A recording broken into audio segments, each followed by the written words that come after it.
Hello everyone, ইংরেজির প্রথম পত্রের এই সাজেশন ভিডিওতে তোমাদের সবাইকে স্বাগত জানাই। আমি ফাহাদ, আজিজ ইবনে ফাহাদ ভাইয়া তোমাদের সাথে আছি এবং আজকের এই ভিডিওতে ইংরেজির কি পড়তে হবে না পড়তে হবে এসএসসি 26 ব্যাচের বোর্ড পরীক্ষার জন্য তার সব কিছুই আমি বলবো। এবং এই যে টপিকগুলো বলবো, এই টপিকগুলো শুধুমাত্র 26 ব্যাচের শিক্ষার্থীদের জন্যই গুরুত্বপূর্ণ না। তুমি যদি 27 ব্যাচের হয়ে থাকো, 28 ব্যাচের হয়ে থাকো, তোমাদেরও বিভিন্ন স্কুলের যে পরীক্ষাগুলো হবে সেই পরীক্ষাগুলোতেও এই টপিকগুলো অনেক অনেক ইম্পর্টেন্ট, তোমাকে অনেক বেশি হেল্প করবে। সো আমি বেশি দেরি করব না, জাস্ট এই শর্ট ভিডিওতে আমাকে জাস্ট 15 মিনিট তোমার সময় দাও সর্বোচ্চ। এই সময়ের মধ্যে ইংরেজির একদম পরীক্ষাতে আসার মতো মহা গুরুত্বপূর্ণ কিছু রিয়ারেঞ্জ আমি তোমাদেরকে বলবো, কিছু ডায়লগের কথা বলবো এবং কিছু স্টোরির কথা বলবো। জাস্ট এইগুলো পড়ে যাবা, এগুলো পড়লে তোমার পরীক্ষাতে ইনশাআল্লাহ কমন পড়বে। আমি বলছি কি, এগুলো সাজেশন, নট প্রশ্ন। সাজেশন থেকে আসার সম্ভাবনা অনেক বেশি, 80%, 90% অনেক বেশি, কিন্তু এটা প্রশ্ন না।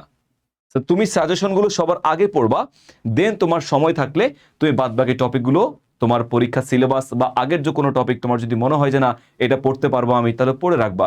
বা তুমি বোর্ড পরীক্ষার যে প্রশ্নগুলো রয়েছে, আমরা বোর্ড পরীক্ষার প্রশ্ন এবং টেস্ট পরীক্ষার প্রশ্ন অ্যানালাইসিস করেই কিন্তু এই সাজেশনটা প্রিপেয়ার করা।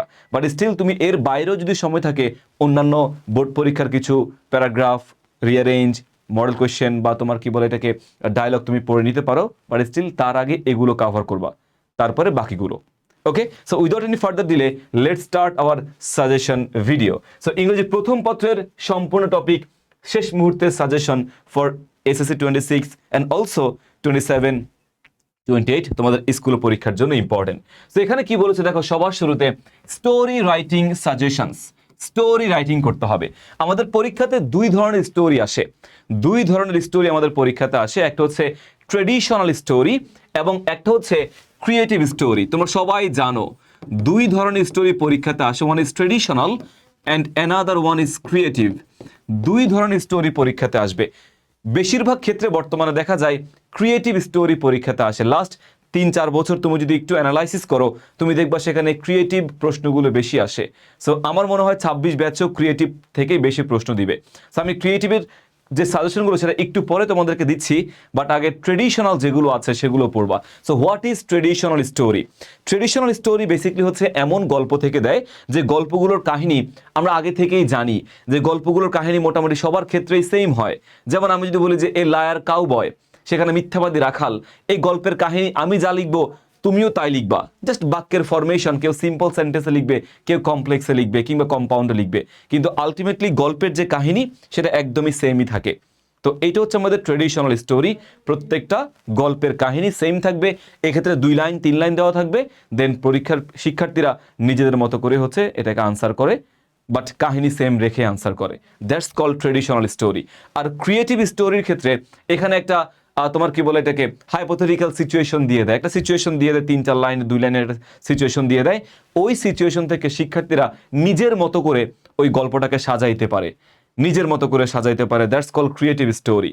এটা তোমরা মোটামুটি জানো যে একটা গার্মেন্টস ফ্যাক্টরিতে আগুন লাগছে, তো এই আগুন থেকে তুমি কিভাবে, তুমি দেখছো আগুন লাগছে, তো তোমার জায়গা থেকে তুমি কিভাবে সে আগুনটাকে নিভানোর জন্য বা সিচুয়েশনকে তুমি হ্যান্ডেল করলা, তোমার জায়গা থেকে ভূমিকা কি রাখলা, এটা তুমি তোমার মতো করে সাজাইতে পারো। কেউ বলবে যে সে নিজেই ফায়ার, যে কি বলে সার্ভিস, যে কোম্পানির তোমার কি বলে অফিস রয়েছে সেখানে ফোন দিয়েছে, ফোন দিয়ে ফায়ার সার্ভিসের লোকদেরকে সে ডেকেছে। এটা একটা ওয়ে হতে পারে সলিউশন, সিচুয়েশন হ্যান্ডেল করার। বা তুমি এলাকার লোকজনকে ডেকে এনে সেখানে পানি দিয়ে তুমি এটা সিচুয়েশন হ্যান্ডেল করার চেষ্টা করেছো। বা এমনও হতে পারে যে তুমি নিজেই আগুনের রিস্ক বুঝে, ঝুঁকি বুঝে তুমি নিজে ভেতরে গিয়ে বাচ্চাদেরকে তুমি আগে থেকে নিয়ে আনছো বা মানুষকে তুমি হেল্প করেছো। সো সিচুয়েশন তুমি তোমার মতো করে সাজাইতে পারবা। এটা হচ্ছে ক্রিয়েটিভ স্টোরি। যার সিচুয়েশন যত সুন্দর করে সাজাইতে পারবে, লেখার ধরন সুন্দর হবে, প্রেজেন্টেশন কাটাকাটি, কাহিনীটা সুন্দর করে প্রেজেন্টেশনটা ভালো হবে, সেই এখানে ভালো মার্কস পাবে। একইভাবে ট্রেডিশনাল গল্পের ক্ষেত্রেও কি এভাবে নাম্বারটা কাউন্ট হবে। কাহিনী সেম থাকবে, বাট প্রেজেন্টেশন বলো বা অন্যান্য পার্টগুলোতে নাম্বারটা মোটামুটি আমাদের বেটার আসবে। তাহলে দুই ধরনের গল্প পরীক্ষাতে আসবে, traditional and creative. So traditional তুমি কোনটা কোনটা পড়বা দেখো, ডিভাইডিং দ্য ব্রেড, এই গল্পটা তোমার খুব important. Dividing the bread, dividing the bread বলতে বুঝে হয় যে আমাদের যে ইঁদুর, দুইটা ইঁদুর রুটি পেয়েছে, বানর সে রুটি খেয়ে ফেলেছে, ওই গল্পের কাহিনীটা। Unity is strength, unity is strength বলতে আমাদের যে 4 ছেলে মারামারি করে, হানাহানি করে, কোনো মিল মহব্বত নাই, তাদেরকে ফার্মার তার হচ্ছে কি বলে শিক্ষা দেওয়ার জন্য লাঠি বেঁধে শিখাইছিল, যে ওইটা। এ লায়ার কাউবের কথা বললাম। শেখ সাদি অ্যান্ড হিজ ড্রেস, এটা তোমার গল্পের কাহিনী জানো তোমরা। অ্যান অনেস্ট উড কাটার, হ্যাঁ, বাইজিৎ বা তোমার ওই যে জলপরি এবং কাঠুরের যে গল্পটা, Bayazid devotion to his mother, Bayazid devotions to his mother আরেকটা ইম্পর্টেন্ট গল্প। এ থার্স্টি ক্রো, থার্স্টি ক্রোটা তো জানো তোমরা। এ থার্স্টি ক্রো তোমার হচ্ছে আরেকটা নাম হতে পারে where there is a will there is a way, বা necessity is the mother of invention, এটা কিন্তু হতে পারে। আবার দেখো King Midas and his golden touch, এটা তো জানোই তোমরা, যা ছই তাই স্বর্ণ হয়ে যাচ্ছে। Who will bell the cat, slow and steady wins the race, and Robert Bruce and his kingdom, then a greedy king and his kingdom. বুঝতে পেরেছো কিনা? Greedy king and his kingdom হচ্ছে বেসিক্যালি এমন গল্প, তোমার সব গল্পের কাহিনী তোমরা জানো। এই গল্পটা হচ্ছে একটা রাজা তার এলাকাকে তোমার মানে অনেক গাছ ছিল, তার রাজ্যে অনেক গাছ ছিল, তো ওই গাছকে তোমার সে কেটে পুরো রাজ্যকে সে তোমার রাজপ্রাসাদ করতে চাইছে, ব্যবসা বাণিজ্যের এরিয়া করতে চাইছে, যেখান থেকে সে লাভ করতে পারবে, নিজের আমোদ প্রমোদ করতে পারবে, এমন একটা এরিয়া শহর সে তৈরি করতে চেয়েছে। বাট স্টিল সে যখন গাছগুলোকে কাটা শুরু করছে, প্রচুর গাছ ছিল, ওই গাছগুলো অক্সিজেন প্রোভাইড করতো পরিবেশে, ওই গাছগুলো পরিবেশকে ঠান্ডা রাখতো। কিন্তু যখন সে শহর তৈরি করার জন্য, ব্যবসা বাণিজ্যের জন্য গাছ কাটা শুরু করছে, তখন এই তার রাজ্য মরুভূমির মতো মানে হয়ে যাচ্ছিল, তাপমাত্রা অনেক বেড়ে যাচ্ছিল, মানুষ বাঁচতে পারতেছিল না, মানুষের বাঁচতে অক্সিজেন নাই, ঘাটতি, পরিবেশে গাছ না থাকলে যা হয়, তখন ওই রাজ্যটা একদমই বসবাসের অনুপযুক্ত হয়ে পড়ে। তখন আলটিমেটলি কিছুই করার নাই। সো সুযোগ বুঝে, সিচুয়েশন বুঝে আমাদের কাজগুলো করা উচিত, ভবিষ্যৎ চিন্তা করে কিন্তু আমাদের কাজগুলো করা উচিত। So a greedy king and his kingdom, so এই ধরনের গল্পগুলো, ট্রেডিশনাল গল্প কিন্তু আমাদের জন্য অনেক অনেক ইম্পর্টেন্ট। তো প্লিজ এগুলো মাস্ট পড়বা, তারপরে অন্য গল্পগুলো তুমি পড়তে পারো, সমস্যা নাই, তুমি পড়তে পারো। এরপরে ক্রিয়েটিভ স্টোরি। ক্রিয়েটিভ স্টোরি যেমন হতে পারে কি, the honesty of a school boy. Honesty of a school বয়, একটা স্কুল বয়ের অনেস্টি। সে হয়তো একটা রাস্তায় হাঁটছে, স্কুল থেকে ব্যাক করার সময় সে দেখলো যে একটা পার্স পড়ে আছে, পার্সে অনেক টাকা। সে তোমার নিজের টাকাগুলো কি করে নাই, নিজের পকেটে রেখে দেয় নাই, ওই পার্স সে নিজের মতো করে আইডি কার্ড দেখে চেক করে সে নিজের দায়িত্বে পৌঁছে দিয়েছে, বা পুলিশের হেফাজতে সে ওই জিনিসটা দিয়েছে, পুলিশ তার জায়গা মতো গন্তব্যে মালিকের কাছে পার্সটা পৌঁছায় দিছে। তাহলে এই যে অনেস্টি অফ আ স্কুল বয়, এরপরে যে মালিক, ওই মালিক হয়তো বা ছেলেকে তোমার পুলিশের থ্রুতে বের করেছে, বের করে তোমার তাকে পুরস্কৃত করছে, গল্পে সাজাইতে পারো তুমি এভাবে কিন্তু। তো massive fire in a garment factory, তোমাদেরকে বলছি একটু আগে। A poor brilliant boy or girl, এটা তোমার যে কোনো গল্পের কাহিনী হতে পারে। Poor brilliant boy or girl, এটা গরিব ছেলে, কিন্তু সে গরিব হওয়া সত্ত্বেও, পরিবারের সাপোর্ট না পাওয়া সত্ত্বেও, সে নিজে অনেক বড় একটা মনীষী হতে পারছে, অনেক বড় একটা জায়গায় যেতে পারছে। এভাবে গল্পটা সাজানো হতে পারে। আমরা দেখো না যে মানুষের সাপোর্ট নাই, বাট স্টিল সে অনেক ভালো একটা জায়গায় যেতে পেরেছে, এরকম আর কি, নিজের তাগিদে, নিজের দায়িত্বে ভালো জায়গায় গিয়েছে। দ্য স্টোরি অফ আ রিক্সা পুলার, একটা রিক্সা পুলার মনে করে যে সে অনেক কিছু পেয়েছে, রিক্সা পুলার একটা লটারি পেয়েছে, হ্যাঁ, বা তোমার লটারি পাওয়ার পরে সে টাকা দিয়ে কি করেছে না করেছে সেটা হতে পারে। বা রিক্সার মধ্যে অনেকে হয়তো একজন প্যাসেঞ্জার তার রিক্সায় পণ্য রেখে গিয়েছে, অনেক ভালো গুরুত্বপূর্ণ একটা দামি জিনিস রেখে গিয়েছে, সে ওটা দিয়ে কি করছে তুমি তোমার মতো করে সাজাতে পারো। তবে ইলজিক্যাল ওয়েতে কোনো কিছু লিখো না, ইলজিক্যাল ওয়েতে কোনো কিছু লিখো না। মনে করো যে রিক্সাওয়ালা তোমার স্টোরি, সে লটারি পেয়েছে, লটারি পেয়ে তোমার মনে করো সে বিদেশ ঘুরতে গেছে, এনজয় করতেছে, অনেক কিছু করছে, হ্যাঁ হতে পারে, বাট এটা পরীক্ষার হলে না লেখাটাই ভালো। বা তোমার হতে পারে যে হচ্ছে অনেস্ট অফ রিক্সা পুলার বা স্টোরি অফ রিক্সা পুলার, যে টাকা পাইছে রিক্সার মধ্যে, ওই টাকা সে নিয়ে বাড়িতে ঘর করা শুরু করছে, এটা লিখো না, বেটার হয় না, এটা ভালো শোনায় না। তো আমরা লজিক্যাল, যেগুলো সুন্দর লাগে, বেটার মনে হবে, আমি সেই ধরনের কথাগুলোই কি স্টোরির ক্ষেত্রে করবো বা লিখবো। দেন দেখো দ্য পাওয়ার অফ টাইম, সময়ের গুরুত্ব। সময়কে সুন্দর মতো করে ব্যবহার করতে হবে, সময়ের গুরুত্ব, সময় ব্যবহার করলে কে কোন লেভেলে যেতে পারে, কোন অবস্থায় যেতে পারে, সেটা এখানে বলতে পারে। So the power of time, that's very important story. So this 5 stories are important for the board exam, and these are the creative stories. এগুলো পড়বা, এই ক্রিয়েটিভ স্টোরিজগুলো পড়বা, অলসো ট্রেডিশনাল যে স্টোরিজগুলো রয়েছে সেগুলোও পড়বা। দেন দেখো রিঅ্যারেঞ্জ সাজেশনস। রিঅ্যারেঞ্জ কি পড়তে হবে? রিঅ্যারেঞ্জ বেসিক্যালি 3 ধরনের রিঅ্যারেঞ্জ পরীক্ষাতে আসে, আমাদের 3 ধরনের রিঅ্যারেঞ্জ পরীক্ষাতে আসে, খুবই ইম্পর্টেন্ট এটা রিঅ্যারেঞ্জ, খুবই ইম্পর্টেন্ট। 3 ধরনের রিঅ্যারেঞ্জ আমাদের ইউজুয়ালি পরীক্ষাতে আসে। একটা হচ্ছে ব্যক্তি জীবনী কেন্দ্রিক, একটা হচ্ছে আমাদের life story. So life story থেকে তোমার কি রিঅ্যারেঞ্জ আসতে পারে, যেমন এই যে তাইমুর, জীবনানন্দ দাশ, শের বাংলা, দেন জয়নুল আবেদিন, এগুলো কি আমাদের লাইফ স্টোরি থেকে আমাদের রিয়ারেঞ্জ আসতে পারে। দেন তোমার হচ্ছে আমাদের যে কোনো স্টোরি, মানে ট্রেডিশনাল যে স্টোরিগুলো কথা বললাম একটু আগে, ওই ট্রেডিশনাল স্টোরি থেকেও কি আমাদের রিয়ারেঞ্জ আসতে পারে। ট্রেডিশনাল স্টোরি যেমন দেখো এই যে friends and a bear, two friends and a bear, দুই বন্ধু এবং ভাল্লুকের যে গল্পটা, এটা কিন্তু মানে ট্রেডিশনাল গল্প, তোমার হচ্ছে এখান থেকে রিয়ারেঞ্জ দিয়ে দেয়। তো গল্প থেকেও আসতে পারে, ব্যক্তি জীবনে থেকে আসতে পারে, অলসো যে কোনো স্পেসিফিক ইভেন্ট থেকেও কি আমাদের রিয়ারেঞ্জ দিতে পারে, যে কোনো স্পেসিফিক ইভেন্ট থেকেও কি আমাদের রিয়ারেঞ্জ দিতে পারে। তাহলে স্পেসিফিক ইভেন্ট হতে পারে, স্টোরি হতে পারে, বা লাইফ স্টোরি হতে পারে, এই তিনটা পার্ট থেকে আমাদের রিয়ারেঞ্জ দিয়ে দিবে।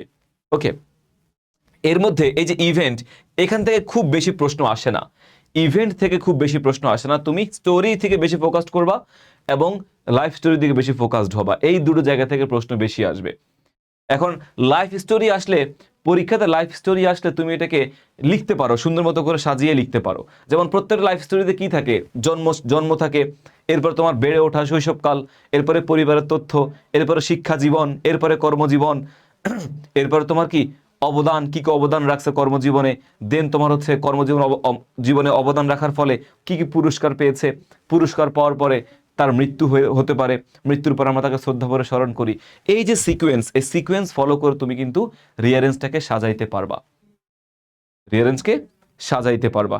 আবার স্টোরি যেগুলো বললাম, এই যে ট্রু ফ্রেন্ডস অ্যান্ড আ বিয়ার, বা হতে পারে অ্যান্ড্রোক্লোসের যে গল্পটা সেটা, কিং লিয়ারের যে গল্পটা সেটা, ঠিক আছে কিনা। সো এগুলো কি আমাদের জন্য ইম্পর্টেন্ট কিছু রিয়ারেঞ্জ হতে পারে, ইম্পর্টেন্ট কিছু রিয়ারেঞ্জ হতে পারে। তাহলে এগুলো অবশ্যই অবশ্যই ভালো মতো করে পড়ে যাবা, অবশ্যই ভালো মতো করে পড়বা, কোনোভাবে এগুলো বাদ দেওয়ার সুযোগ আমাদের নাই। ওকে, আচ্ছা। আর স্টোরির বেস যে রিয়ারেঞ্জ গুলো আছে, ওইগুলো কোনোভাবেই, ওইগুলো কোনোভাবেই আমাদের হচ্ছে বাদ দেওয়া যাবে না। মানে বাদ দেওয়া যাবে না তো যাবে না প্রথমত, সেকেন্ড হচ্ছে যে তুমি যদি ওগুলো না পড়ো, গল্পের কাহিনী না জানো, তুমি পরীক্ষাতে কখনো আনসার করতে পারবা না।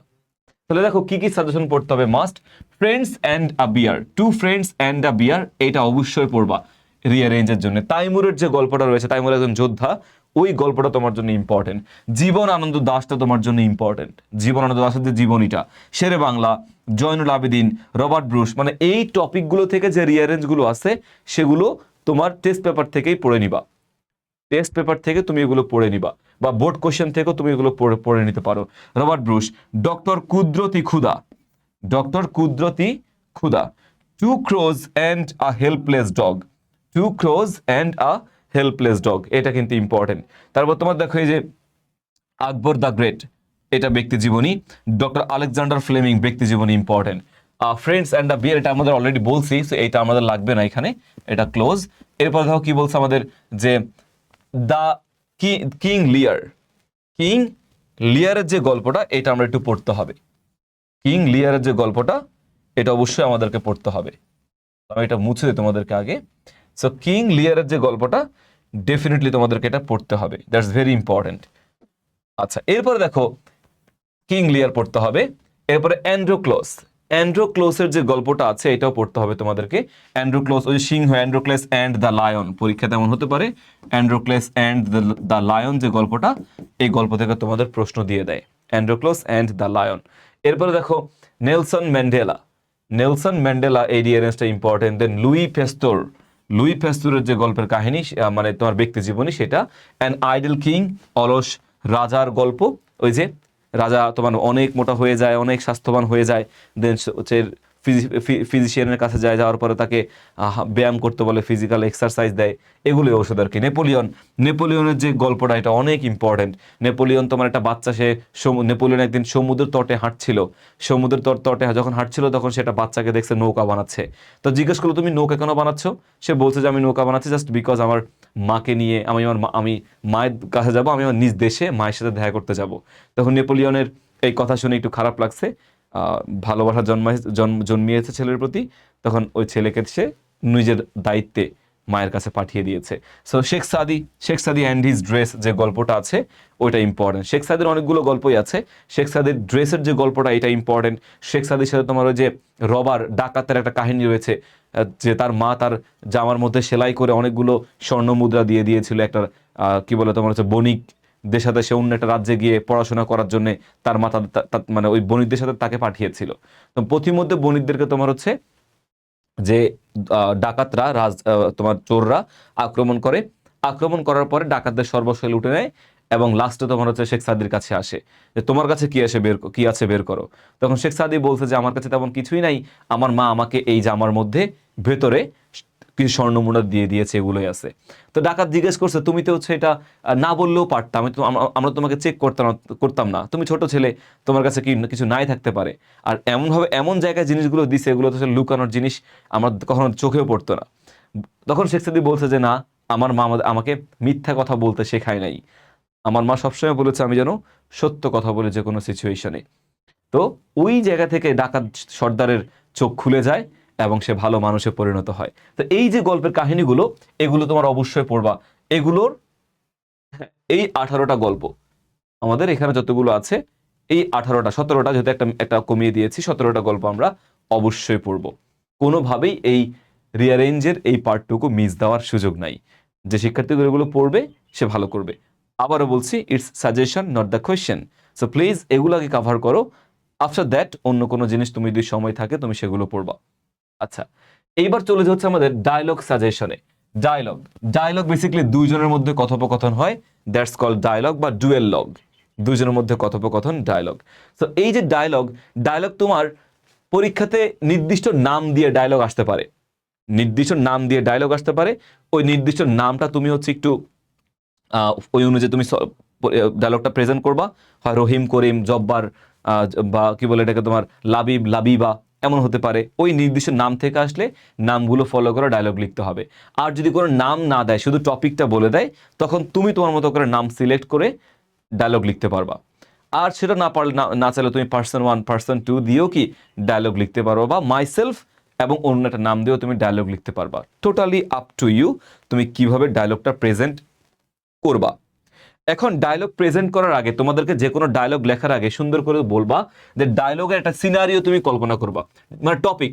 তুমি সবার আগে ডায়লগের একটা টপিক দিবা, সবার আগে তুমি টপিক লিখবা, ব্লু পেন দিয়ে টপিকটা লিখবা, টপিক নাম এই ওয়ার্ডটা ব্লু পেন দিয়ে লিখবা। আর টপিকের যে নাম, যে টপিকটা, মনে করো a dialogue between two friends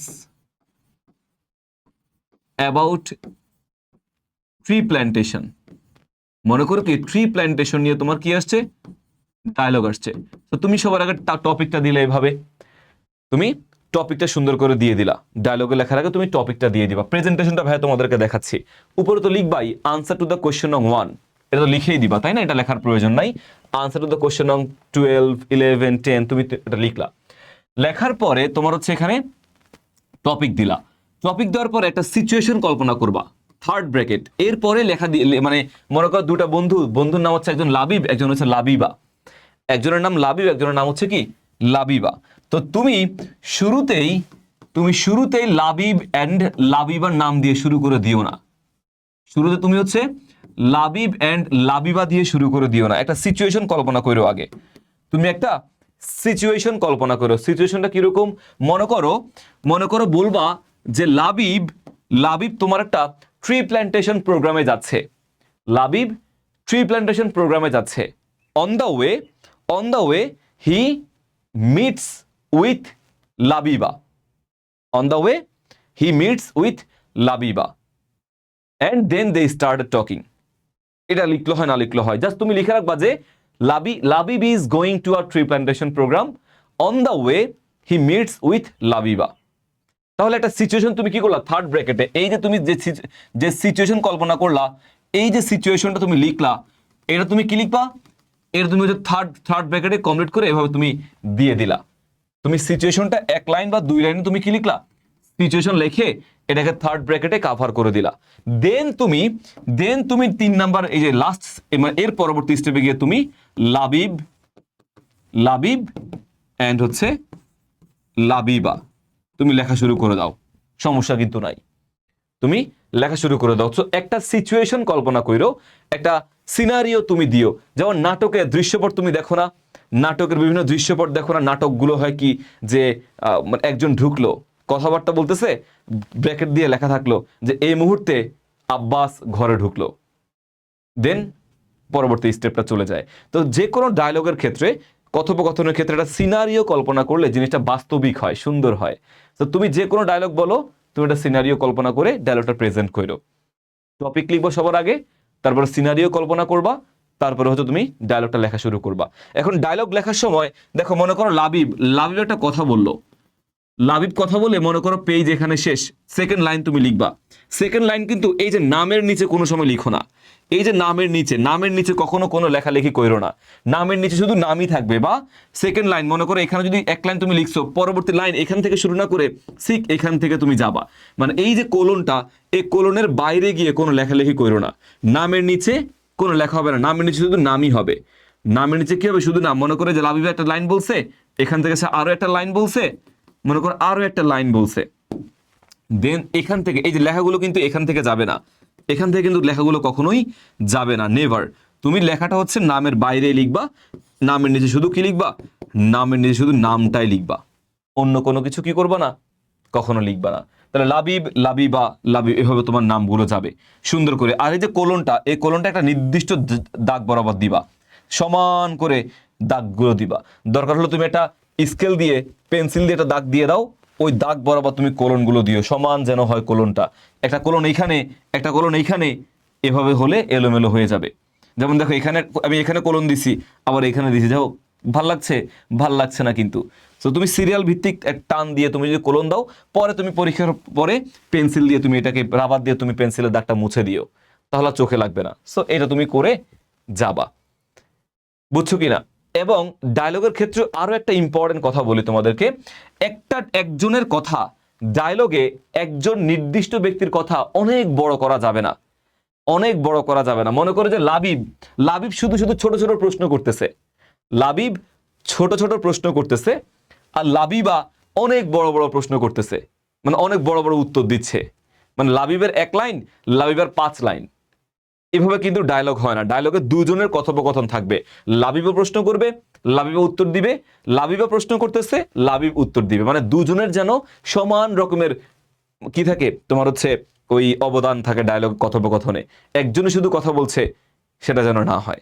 তা আরেকটা বিষয় হচ্ছে, মানে বাক্যগুলো মনে করে লাবিবা কথা বলছে, এখানে হাইস্ট 2টো সেন্টেন্স একসাথে লিখো, 3-4টা সেন্টেন্স একসাথে লিখো না। অনেক বড় করে একটা স্ট্যান্ডা প্যারা করা যাবে না, কিন্তু একজনের কথাতেই অনেক বড় করা যাবে না। সেম কথা তুমি কয়েক ধাপে ধাপে লিখো, ছোট ছোট করে করে তুমি স্তবকগুলোর দিকে যাবা, নামগুলোর দিকে যাবা।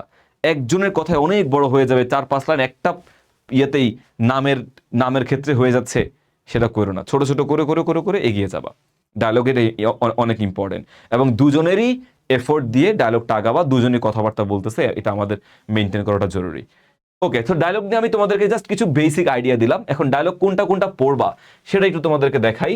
যে আমাদের এখানে 10টা ডায়লগ আছে, 13টা ডায়লগ ইন টোটাল, আমাদের 13টা ডায়লগ এখানে আছে। সো 13টা ডায়লগে তুমি সবার আগে পড়বা, তারপরে বাকিগুলো পড়বা। সেটা কি দেখো, the causes and remedies of road accident. Road অ্যাক্সিডেন্টের রিমেডিগুলো কি কি, উপকারিতা মানে কারণ এবং প্রতিরোধ করার উপায়টা কি। Dengue fever, its impact and remedies. Dengue fever, কেন ডেঙ্গু ফিভার হয়, হ্যাঁ, এর ইম্প্যাক্টটা কি। Village life, city life, highly important, highly important. এগুলো কোনোভাবে বাদ দেওয়ার সুযোগ আমাদের নাই, এই সবগুলো হাইলি ইম্পর্টেন্ট, হাইলি ইম্পর্টেন্ট ভাইয়া। আচ্ছা, এখানে কি বলছে দেখো, তারপর তোমার দেখো যে village life versus city life, the uses and abuses of mobile phone.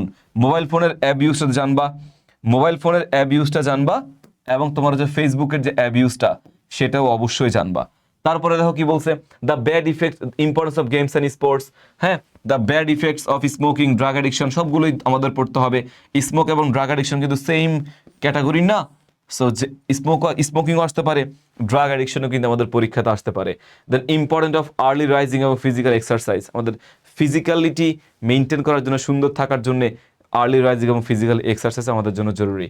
About July uprising, July আপরাইজিংটাও কিন্তু পরীক্ষাতে আসতে পারে, হুনোজ আসতে পারে।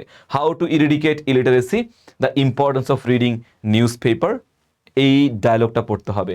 দেন দেখো importance of learning English, English শেখার গুরুত্ব, and how to improve skill in English, ইংলিশের স্কিলটা কীভাবে তুমি বাড়াইতে পারো সেটা। দেন দেখো the necessity of tree plantation, tree প্ল্যান্টেশনের গুরুত্ব, the preparation for coming SSC examination, এটা ইম্পর্টেন্ট। কামিং এসএসসি মানে কামিং এক্সামিনেশন অথবা এসএসসি এক্সামিনেশনের প্রিপারেশনটা কেমন সেটা নিয়ে তোমার হচ্ছে পরীক্ষাতে চলে আসতে পারে ডায়লগ। তো এই 13টা ডায়লগ পড়বা, 17টা রিয়ারেঞ্জের কথা বললাম সেটা পড়বা, এবং স্টোরি হয়তো বা 10-12টার কথা বলেছি সেটা দেখবা, সেগুলো পড়ে যাবা। পরীক্ষাতে তুমি যদি এই রিয়ারেঞ্জগুলো বা এই জিনিসগুলো ঠিকমতো পড়ে যাও, তুমি যদি পড়ে যাও, তাহলে তোমার পরীক্ষাতে আর কোনো প্রবলেম থাকবে না। সো আমাদের রিয়ারেঞ্জের ডায়লগ সাজেশন তোমাদেরকে দিলাম, স্টোরি সাজেশন দিলাম, এবং ডায়লগের সাজেশনও তোমাদেরকে দিলাম। প্লিজ এই জিনিসগুলো পড়ে যেও। তোমাদের এসএসসি পরীক্ষার সামনে, এই এসএসসি পরীক্ষা লাইফের অত্যন্ত ইম্পর্ট্যান্ট একটা পার্ট, কোনোভাবেই হেলাফেলা করে দেওয়ার সুযোগ আমাদের নাই। প্লিজ এটা একটু মেনটেন করবা। অ্যান্ড সামনে যেহেতু পরীক্ষা, সবার জন্যই শুভকামনা থাকবে। সবাই খুব ভালো করো এবং ফাহাদ ভাইয়ের সাথে থাকো। ইনশাল্লাহ তোমাদেরকে যেভাবে সাপোর্ট দিচ্ছি পরবর্তী টাইমগুলো তো আমরা একইভাবে এসএস ফিউচার স্কুল থেকে এবং ফাহাদ সেইজ থেকে পরিপূর্ণ সাপোর্ট তোমরা ইনশাল্লাহ পেয়ে যাবা। ওকে, থ্যাংক ইউ সো মাচ, ভালো থেকো সবাই, আল্লাহ হাফেজ, আসসালামু আলাইকুম।